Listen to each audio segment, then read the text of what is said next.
Hi, Humanities 200 students, and welcome to your third video tutorial. This week I'm going to be talking about your project part 1, and I want to sort of talk about your major project for the course and how it's divided into two larger sections. Part 1 is what you'll be working on in the first few weeks of the term, and then part 2 is what you'll be finishing up at the end of the term.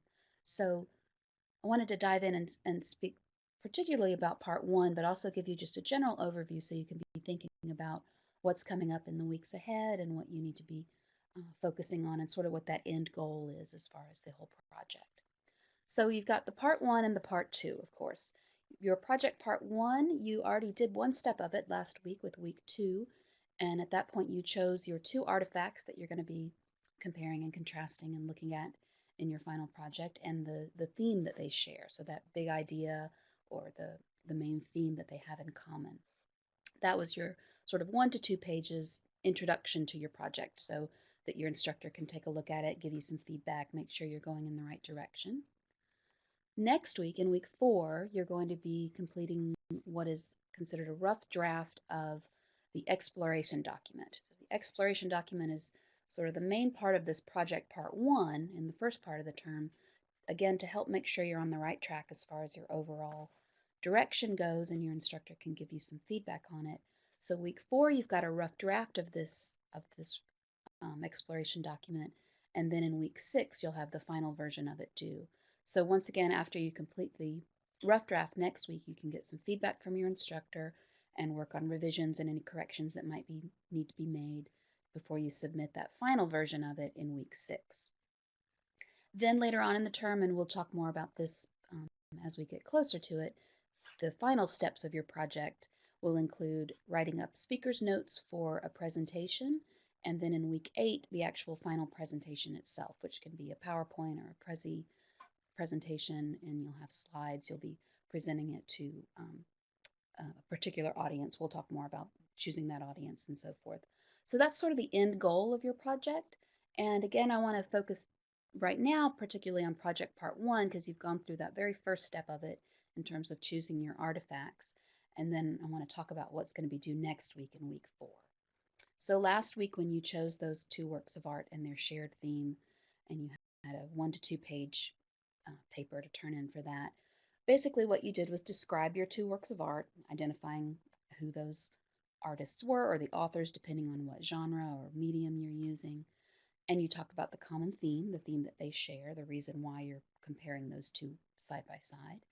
And you also addressed what that personal experience or connection was to it, what it is that drew you to those two works and that theme in the first place.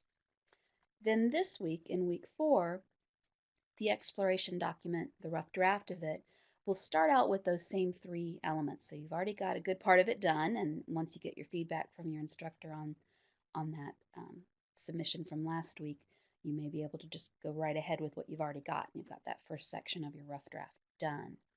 But then after that, you're going to be adding some more elements to it in terms of the rough draft. And this is really exploring these two works of art, how you're going to consider them, what kind of research you're going to bring in, and so forth. So in addition to the work you've already done there, you're going to be considering what kind of profession might be interested in these two works of art, or what kind of profession might feel a particular impact based on these two works of art. So this is starting to think about your audience. When you think about your two artifacts or your two works of art, you want to make a connection not only to your personal experience, but to some kind of a professional experience. What kind of field out there in terms of professions might be particularly interested in your discussion of these two works of art? How would it be relevant to them? You're also going to start looking at your resources, the research that you're going to bring in. The Snoo Shapiro Library, of course, is a great source for this, as well as some other materials that you have in your Humanities 200 Blackboard. So you're going to start exploring out there, seeing what kind of information is there to help you build on your discussion of these two works of art. And as you bring in that research, you're going to be thinking about your works, your artifacts in a number of ways. One is that historical context. When were they created? What time period was it? What was happening in the world during that particular historical era? What are some similarities and differences they might have? Depending on the medium or the material that you're using, there may be a lot of very clear and evident similarities and differences, or they might be a little more subtle if you're looking at two films, for example, or if you're looking at a film and a painting, they might have more or less in terms of similarities and differences. And then you'll think too about the similarities and differences in terms of when they were created. You're also going to present your thesis statement in the exploration document, and that's sort of your big takeaway message of what your audience or your reader is going to walk away with in terms of how we're comparing these two works of art or comparing these two artifacts and the theme that they share.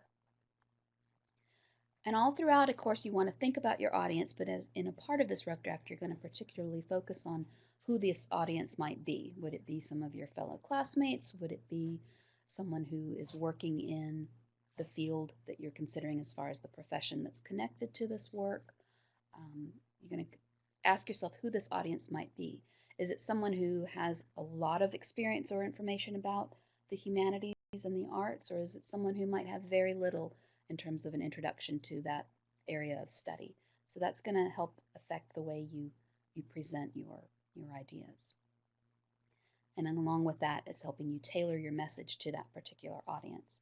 If you're presenting, for example, to an audience that is primarily mathematicians and scientists, there may be a certain way you approach a discussion of the humanities that would be very different from imagining you're presenting it to a group of museum employees, or you're presenting it to authors and creative writers, for example.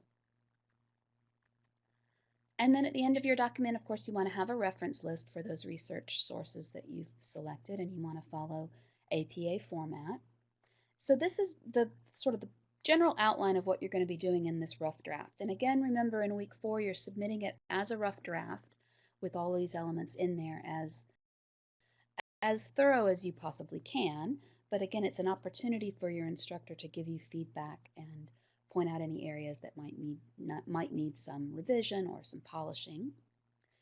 And then I wanted to remind you of your assignment guidelines and rubrics, that you want to make sure you read and review them carefully. So the information we talk about here in these video tutorials is meant to be supplemental. It's sort of an extra additional information based on what you have already in your Blackboard shells. So when you go into your Blackboard shell, you want to click on the Turn In Assignments here. And when you do that, you'll see these different sections, the theme 1, 2, 3, and 4 assignment rubrics, and that's where you actually submit them as well.